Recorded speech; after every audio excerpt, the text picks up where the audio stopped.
नमस्कार, आप लोगों का ऑल इंडिया स्टडी में स्वागत है। तो आइए आज हम पढ़ेंगे सीटेट में ईवीएस सेक्शन। बहुत महत्वपूर्ण प्रश्न है।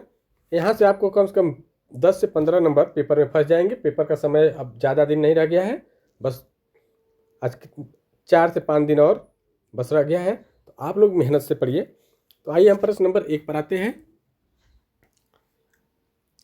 ऐसे जानवर जिनके शरीर पर बाल तथा दिखाई देने वाले कान होते हैं वे कहलाते हैं। ऑप्शन नंबर अंडे देने वाले, बी कह रहा है जरायुज, सी कह रहा है उभयचर और डी कह रहा है अकशेरुकी। ठीक ना। तो देखिए ये जो कहलाते हैं ना, ये जरायुज कहलाते हैं। तो इसका सही जवाब हो जाएगा ऑप्शन नंबर बी करेक्ट हो जाएगा। थोड़ा सुपर फास्ट तरीके से चलेंगे क्योंकि समय ज़्यादा बचा हुआ नहीं है। दूसरा है निम्नलिखित में से कौन सा स्वपरागण नहीं कर सकता। कर स्वपरागण नहीं कर सकता। तो ऑप्शन नंबर ए गुड़हल, बी है पपीता, सी है सरसों और डी है गुलाब। तो देखिए गुलाब भी करता है, सरसों भी कर लेती है, गुड़हल भी, लेकिन पपीता नहीं कर पाता। तो ऑप्शन नंबर बी करेक्ट हो जाएगा। स्वपरागण मतलब हो जाए जैसे कलम करके दूसरे कलम में लगा देंगे तो पपीता का नहीं बनता है और ये तीनों का हो जाता है। ठीक ना। अगला देखेंगे प्रश्न नंबर 3। प्रश्न नंबर 3 है हाथियों के झुंड में सभी निर्णय कौन लेता है। जो हाथियों की झुंड होती है उसमें कौन सभी निर्णय लेता है, जो भी कुछ करना होता है हाथियों की झुंड का। तो ऑप्शन नंबर ए सबसे उम्र दराज नर, बी है सबसे उम्र दराज मादा, सी अधेड़ नर और डी अधेड़ मादा।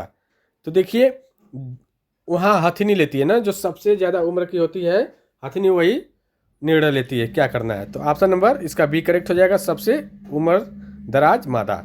अगला देखते हैं क्वेश्चन प्रश्न नंबर 4। कशेरुकी पहचाने जाते हैं।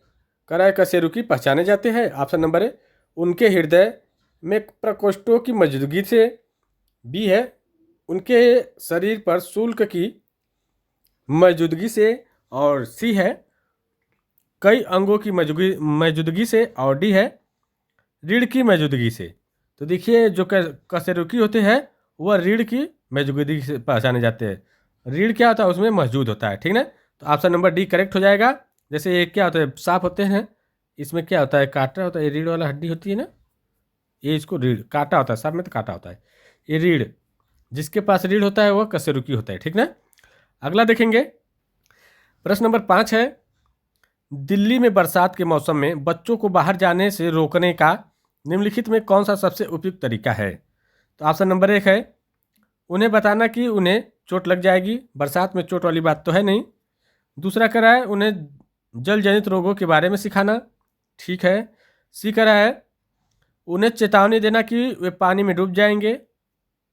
और डी कह रहा है उन्हें बताना कि वे राक्षसों द्वारा पकड़े जाएंगे या पकड़ लिए जाएंगे। ठीक ना। तो देखिए उनको ये बताना है कि जल से जो रोग होता है उसके बारे में बताएंगे, ये सबसे उपयुक्त तरीका होगा। तो ऑप्शन नंबर बिल्कुल बी करेक्ट हो जाएगा। अगला देखेंगे प्रश्न नंबर 6। प्रश्न नंबर 6 है निम्नलिखित में कौन से भोजन घटक ऊर्जा देने वाले खाद्य पदार्थों का प्रतिनिधित्व करते हैं। ऑप्शन नंबर 1 कार्बोहाइड्रेट और रकेज, बी है कार्बोहाइड्रेट और वसा और सी है रकेज और वसा और डी है उपरोक्त में से कोई नहीं। कह रहा है कि कौन सा घटक जो है भोजन को ऊर्जा देने वाले खाद्य पदार्थों का प्रतिनिधित्व करता है। तो देखिए कार्बोहाइड्रेट और वसा। ठीक है। ये क्या करते हैं ऊर्जा देते हैं। तो ऑप्शन नंबर बी करेक्ट हो जाएगा, कार्बोहाइड्रेट और वसा। अगला देखेंगे प्रश्न नंबर 7। वीडियो अच्छी लग रही हो तो चैनल को लाइक शेयर सब्सक्राइब कर दीजिए। सब्जियां और फल अच्छे स्रोत है खनिज के, विटामिन और वसा के, कार्बोहाइड्रेट और प्रोटीन के, कार्बोहाइड्रेट विटामिन और खनिज की। कह रहे सब्जियां और फल, सब्जी जो होती है उसमें विटामिन भी मिलती है, कार्बोहाइड्रेट भी मिलता है सब्जी और फल में। ठीक ना। और खनिज भी मिलता है। तो इसका मतलब है कि कार्बोहाइड्रेट विटामिन और खनिज। ऑप्शन नंबर डी करेक्ट हो जाएगा इसका। अगला देखेंगे प्रश्न नंबर 8। निम्नलिखित में कौन सा कार्य वसा द्वारा नहीं किया जाता है। ऑप्शन नंबर ए रोधन, बी है ऊर्जा का संग्रहण, सी हार्मोन्स का संश्लेषण और डी विटामिन बी कॉम्प्लेक्स और सी का अवशोषण। करा है वसा द्वारा नहीं किया जा सकता। क्या निम्नलिखित में कौन सा कार्य वसा द्वारा नहीं किया जा सकता। तो देखिए वसा का मतलब ऊर्जा की बात है। ठीक है। तो रोधन भी होता है, ऊर्जा का संग्रहण भी होता है, हार्मोन संश्लेषण भी होता है, इसमें ऊर्जा की जरूरत होती है। लेकिन विटामिन बी कम्प्लेक्स और सी का अवशोषण नहीं किया जा सकता है। तो ऑप्शन नंबर डी बिल्कुल करेक्ट हो जाएगा। अगला देखेंगे प्रश्न नंबर 9। निम्नलिखित में से कौन सी स्थितियाँ बच्चों में मोटापे का कारण बनेगी? तो बताइए। ऑप्शन नंबर, सप्ताह में एक बार साइकिल चलाना, ये तो पूरा गलत है। बी है शायद ही कभी पिकनिक पर बाहर जाना, और सी है साबुत अनाज की बिस्किट और नमकीन खाना, और डी है पसंदीदा किताबें पढ़ते हुए घंटों तक रोजाना सोफे पर बैठना। ठीक ना? ये कह रहा है मोटापे का कारण। जब घंटों तक आप क्या करेंगे, रोज बैठे रहेंगे, ठीक ना, सोफे पर, तो जब ज़्यादा बैठेंगे तो मोटापे का कारण बनेगी। तो ऑप्शन नंबर डी करेक्ट हो जाएगा। अगला देखेंगे प्रश्न नंबर 10। चीज़ों की निम्नलिखित में से कौन सी विशेषताएं निर्धारित करती है कि वह पानी में तैरेगी या डूब जाएगी? तो ऑप्शन नंबर 1 है आकार और आयतन, बी है आकार और बनावट, द्रव्यमान और आयतन। तो देखिए, जो निर्धारित करेगी उसका द्रव्यमान और आयतन। अगर द्रव्यमान आयतन से ज़्यादा होगा तो डूब जाएगी, ठीक है। अगर आयतन ज़्यादा होगा, द्रव्यमान कम होगा तो नहीं डूबेगी। तो ऑप्शन नंबर डी करेक्ट हो जाएगा। अगला देखेंगे प्रश्न नंबर 11।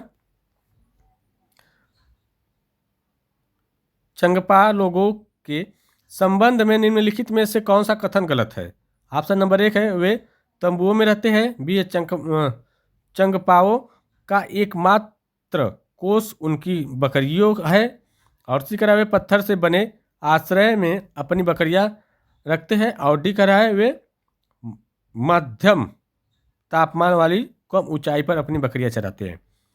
तो देखिए, जो चंकपा जो जनजाति होती है वह कम तापमान, मध्यम तापमान वाले ऊंचाई पर ले जाकर के अपनी बकरियां को चराते हैं। प्रश्न नंबर 12। पीतल किससे बना मिश्र धातु है? एल्युमिनियम और लोहा का, चांदी और तांबा का, तांबा और जस्ता का, शीशा और टीन का। तो देखिए, जो एल्युमिनियम बना होता है वह तांबा और जस्ता का। ऑप्शन नंबर सी करेक्ट हो जाएगा। देखिए, सूत्र है पी ता जी, ऐसे याद कर लेंगे। पी से पीतल, जो पीतल बनता है, तांबा और ता से तांबा, जी से जस्ता, ठीक ना, पिताजी। ठीक है, ऐसे याद कर लीजिए। पी से पीतल, त से तांबा, ज से जी से जस्ता, ठीक ना, ऐसे याद कर लेंगे। बहुत आसान है याद करना। अगला देखेंगे प्रश्न नंबर 13 है 26 जनवरी 2001 को कच्छ में क्या हुआ था? तो देखिए, जो 26 जनवरी 2001 को कच्छ में जो हुआ था वो भूकंप आया था, ठीक है। तो इसका सही जवाब हो जाएगा ऑप्शन नंबर बी, भूकंप आया था। अगला देख लेंगे प्रश्न नंबर 14 है अबू धाबी जैसे क्षेत्रों में लोग किस तरह के कपड़े पहनते हैं? करें, अबू धाबी में किस प्रकार के कपड़े लोग पहनते हैं? चुस्त सूती कपड़े, ढीले सूती कपड़े, मिश्रित रेशे के ढीले कपड़े, मिश्रित रेशे के चुस्त कपड़े। तो देखिए, जो अबू धाबी में क्या होता है, ढीले सूती कपड़े पहनते हैं। क्या ढीले सूती कपड़े पहनते हैं? बताइए। एकदम सही बात है, ढीले पहनते हैं। देखते नहीं है क्या, हबीबी, ठीक ना, हबीबी वाला बोलते हैं। तू क्या, ये बी वाला, ये बी है जी, ठीक ना, ये बी ऑप्शन, सूती ढीले कपड़े। अगला देखेंगे प्रश्न नंबर 15। पोचमपल्ली जिले में मुक्तापुर गांव में लोगों द्वारा बुना जाने वाला पोचमपल्ली किस राज्य का विशेष कपड़ा या साड़ी है? उत्तर प्रदेश, आंध्र प्रदेश, मध्य प्रदेश, हिमालय का। तो ये देखिए, पोचमपल्ली जो राज्य है, जिला जो है वो कहाँ है? आंध्र प्रदेश में है, ठीक ना। तो ये Andhra Pradesh, option number B correct हो जाएगा। अगला क्वेश्चन देखते हैं प्रश्न नंबर 16। छात्र की निम्नलिखित में से कौन सी प्रतिक्रियाएं दर्शाती है कि उसे अवलोकन और अभिलेखन के सूचक का अच्छा स्तर प्राप्त कर लिया था, ठीक ना। तो ऑप्शन नंबर 1 है भोजन के खराब होने के पीछे का कारण पता लगाना, जानना। बी है साइकिल के विभिन्न भागों की ड्राइविंग और लेवलिंग, और सी है मिट्टी के बर्तन और विभिन्न आभूषण बनाना, और डी है पानी पंप करने पर अपनी राय व्यक्त करना। तो देखिए, इसका जो सही जवाब क्या हो जाएगा, अवलोकन और अभिलेखन का सूचक जो अच्छा स्तर पर प्राप्त कर लिया गया था, तो वो जो होगा साइकिल के विभिन्न छात्रों की ड्राइविंग और labelling. Option number B correct हो जाएगा बिल्कुल, क्योंकि छात्र की बात है तो छात्र यही करेगा। अगला देखेंगे, प्रश्न नंबर 17 है, स्कूली शिक्षा से संबंधित कुछ समूह नीचे सूचीबद्ध है। ऑप्शन नंबर 1 है बच्चे और अध्यापकगण, प्रशासन और माता पिता, शिक्षक और माता पिता, प्रशासन और बच्चे। तो निम्नलिखित में से कौन सा समूह CCE लागू करने के लिए जिम्मेदार है? तो देखिए ऑप्शन नंबर क्या कह रहा है, बच्चे और अध्यापकगण। ये तो बात ठीक है, CC मतलब टीचर वाली बात है, ये बात तो बिल्कुल सही है। और प्रशासन और माता पिता, ये बात बिल्कुल सही है, ठीक ना। तो 1 और 2 ऑप्शन नंबर ये करेक्ट हो जाएगा। अगला देखेंगे, प्रश्न नंबर 18, सुहा तीसरी कक्षा का छात्रा है। समूह गतिविधियों के दौरान वह अपने समूह की जिम्मेदारी लेती है। सुहा की निम्नलिखित में से कौन सी क्रियाएं उनमें सहयोग के सूचक की उपलब्धि का प्रदर्शन नहीं करती है? तो ऑप्शन नंबर ए, वह स्वयं के लिए तथा समूह के दूसरे सदस्यों के लिए काम की योजना बनाना। बी है समूह में समन्वय करने और हिस्सा लेने के लिए सबकी बारी लगाना। और सी कह रहा है समूह में अपने निर्णय को कार्यान्वयन के लिए नियम बनाना। और डी है समूह के सदस्यों के बीच मतभेदों और झगड़ों में समझौता कराने की क्षमता। तो देखिए शोभा जो है तीसरी कक्षा में है और एक छात्रा है, वह समूह गतिविधि के दौरान वो अपने समूह की जिम्मेदारी ले लेती है, ठीक ना। तो करे कि शोभा जो है निम्नलिखित में से कौन सी क्रियाएं में सहयोग करने और सूचक की उपलब्धि को प्रदर्शन नहीं करती है? तो देखिए ये जो नहीं करती, समूह में अपने निर्णय का कार्यान्वयन नियम बनाना। ये नियम नहीं बना रही है, बस वो ले रही है, ठीक ना, समूह में जिम्मेदारी। तो ऑप्शन नंबर सी हो जाएगा। अगला देखेंगे, प्रश्न नंबर 19, अलका किसानों की उधार और ऋण की समस्या को कक्षा 5 के छात्रों को समझाना चाहती है। इसके लिए उसके द्वारा निम्नलिखित में से किस शिक्षण पद्धति की योजना बनाई जानी चाहिए? तो ऑप्शन नंबर ए भूमिका निर्वाह गतिविधि, बी है पहेलियाँ, सी है व्याख्यान विधि और डी है फ्लैश कार्ड। तो देखिए इसकी जो योजना बनाई जानी चाहिए वह भूमिका निर्वाह विधियाँ। तो ये बात बिल्कुल सही है, तो ऑप्शन नंबर ए करेक्ट हो जाएगा। अगला देखेंगे, प्रश्न नंबर 20,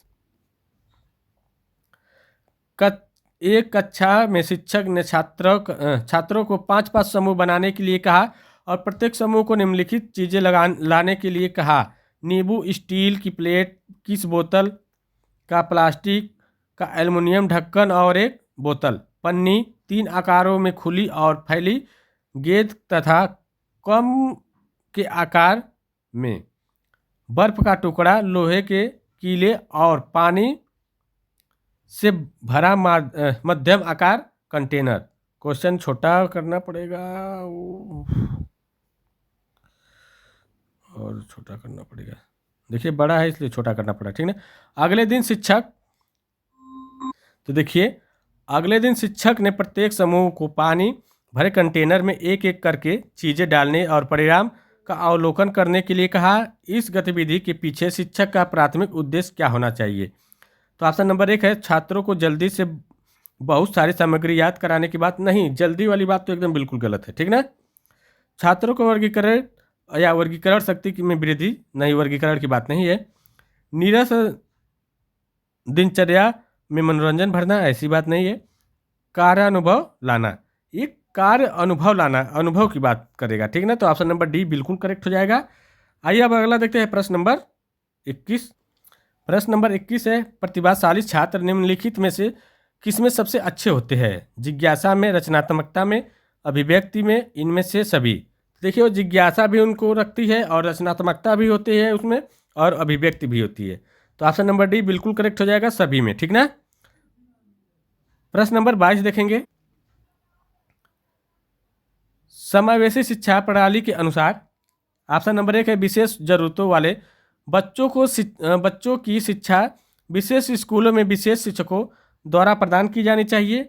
बी है विभिन्न स्कूलों में एक ही कक्षा में पढ़ने वाले सभी छात्रों की शिक्षा समान होनी चाहिए। और सी है विभिन्न बॉर्डरों के अंतर्गत सभी छात्रों की ये शिक्षा एक ही पाठ्यक्रम से संचालित की जानी चाहिए। और डी है विशेष आवश्यकता वाले बच्चों की शिक्षा की व्यवस्था सामान्य बच्चों के साथ की जानी चाहिए। तो देखिए इसका जो सही जवाब क्या हो जाएगा, विशेष आवश्यकता वाले बच्चों की शिक्षा जो होती है वो सामान्य बच्चों के साथ ही करना चाहिए, एक साथ ही, ठीक ना। तो ऑप्शन नंबर डी बिल्कुल सही हो जाएगा। अगला देखेंगे प्रश्न नंबर 23। यदि डेंगू की रोकथाम के विषय पर विज्ञापन देखने के बाद बच्चा प्रश्न करता है कि डेंगू मच्छर को अपने प्रजनन के लिए स्वच्छ पानी की आवश्यकता क्यों होती है, तो इससे पता चलता है कि ऑप्शन नंबर ए बच्चा जिज्ञासु होने के लिए प्रोत्साहित किया गया है, ठीक ना। बी है विज्ञापन जानकारी में अधूरा है, विज्ञापन बच्चों में समझ से परे है, बच्चा रोकथाम के नियमों का पालन नहीं करता और सिर्फ प्रश्न पूछकर कवर कर रहा है। तो देखिए इसलिए पूछ रहा है कि बच्चा क्या जिज्ञासु होने के लिए प्रोत्साहित किया गया है, ठीक ना। ऑप्शन नंबर ए बिल्कुल करेक्ट हो जाएगा, वो प्रोत्साहित हो रहा है, ठीक ना, जिज्ञासा उसको हो रही है जानने के लिए। प्रश्न नंबर 24 देखेंगे। नलिनी कक्षा में एक बच्चा है जो अधिकतर आक्रामक व्यवहार करता है। यह संकेत करता है कि बच्चा ऑप्शन नंबर ए ध्यान आकर्षित करने की कोशिश कर रहा है, बी कर रहा है स्वभाव से आक्रामक है, और सी है अति सक्रिय, और डी है तनावग्रस्त है। देखिए जब आक्रामकता की बात आ रही है, बच्चा जब आक्रमण होगा ना तो इसका मतलब तनाव में है, ठीक ना। तो ऑप्शन नंबर डी बिल्कुल करेक्ट हो जाएगा, तनावग्रस्त, ठीक ना। अगला देखेंगे प्रश्न नंबर 25। यदि कक्षा 5 का छात्र पिछली गर्मियों की छुट्टियों में पहाड़ों में सुनी हुई पक्षियों की आवाज़ नकल करता है तो वह अच्छा है। तो देखिए ऑप्शन नंबर ए जिज्ञासा में, व्यक्त करने में, भविष्यवाणी में, सुधार करने में। तो देखिए जो कह रहा है कि कक्षा 5 का छात्र है वो पिछली गर्मियों में की छुट्टियों में पहाड़ों से सुनी हुई पक्षियों की आवाज़ का नकल कर रहा है, तो इसका मतलब है क्या, वो क्या कर रहा है, उसको जिज्ञासा है, अभिव्यक्ति है कि भविष्यवाणी है या सुधार है। तो देखिए व्यक्त करने में, वो व्यक्त कर रहा है ना, तो ऑप्शन नंबर सी करेक्ट हो जाएगा, उस चीज़ को व्यक्त कर रहा है, नकल कर रहा है। अगला देखेंगे प्रश्न नंबर 26। पानी के साथ प्रयोग करते हुए हामिद ने भविष्यवाणी की खाली स्टील प्लेट तैरेगी लेकिन लोहे की छोटी सी कील पानी में डूब जाएगी। यह इंगित करता है कि वह अच्छा है। ऑप्शन नंबर ए प्रयोग करने में, व्यक्त करने में, विश्लेषण करने में, वर्गीकरण करने में। तो देखिए वो जो अच्छा क्या है, विश्लेषण करने में, वो विश्लेषण करने में बिल्कुल सही बात है, ऑप्शन नंबर बी हो जाएगा। अगला देखेंगे प्रश्न नंबर 27।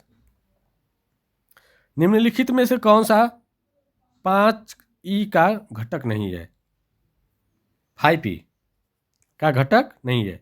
तो देखिए वर्गीकरण करने ये जो है नहीं है, ठीक है, तो ऑप्शन नंबर डी करेक्ट हो जाएगा।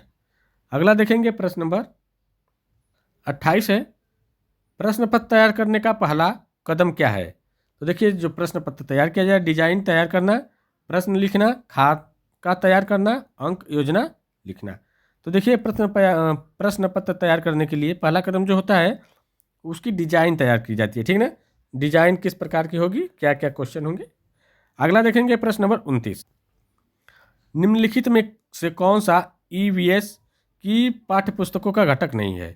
तो देखिए ऑप्शन नंबर ए रंगे या रंगो, रिडल्स और पहेलियों के साथ मौज मस्ती, बी है कविताएं वास्तविक जीवन की कहानियां और लोगों के अनुभव, सी है अभ्यास प्रश्नों और परिभाषाओं की अच्छी संख्या, और डी है सर्वेक्षण करे, सोचे और बताए, चर्चा करे, कल्पना करे और लिखे, इसे करे और पता लगाए प्रकार के खंड।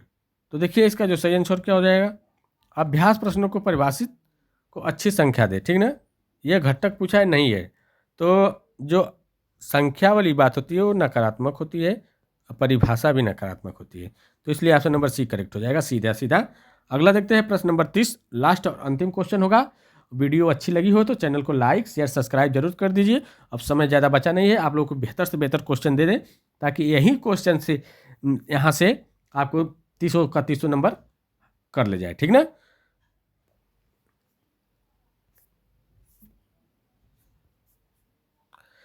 प्रश्न नंबर 30 है, छात्रों से यदि पृथ्वी ग्लोब की तरह गोल है, कह रहा है छात्रों से यदि पृथ्वी ग्लोब की तरह गोल है तो यह कैसे होता है कि हम गिरते नहीं? पूछने का उद्देश्य मतलब छात्रों से पूछा जाए पृथ्वी ग्लोब मतलब जो ग्लोब होता है ना गोल है, तो हम क्यों नहीं गिरते हैं? तो ऑप्शन नंबर 1 है। इसका पूछने का उद्देश्य क्या है? छात्रों की कल्पना और चिंतन कौशल को बढ़ावा देना। बी है पृथ्वी के बारे में छात्रों को ज्ञान का आकलन करना। सी है छात्रों को पृथ्वी पर आकार समझना। और डी है छात्रों के व्यवहारिक कौशल को बढ़ावा देना। तो देखिए इसलिए पूछा जा रहा है कि छात्रों का जो कल्पनाशीलता है वह विकसित हो, ठीक है ना, तर्क शक्ति विकसित हो, चिंतन विकसित हो, कौशल चिंतन कौशल विकसित हो, ठीक है ना। तो ऑप्शन नंबर इसका क्या हो जाएगा? छात्रों की कल्पना और चिंतन कौशल को बढ़ावा देना। ऑप्शन नंबर ये बिल्कुल करेक्ट हो जाएगा। तो देखिए वीडियो अच्छी लगी हो तो चैनल को लाइक शेयर सब्सक्राइब कर दीजिए। अब मिलते हैं अगले वीडियो के लिए, तब तक के लिए नमस्कार, बाय बाय।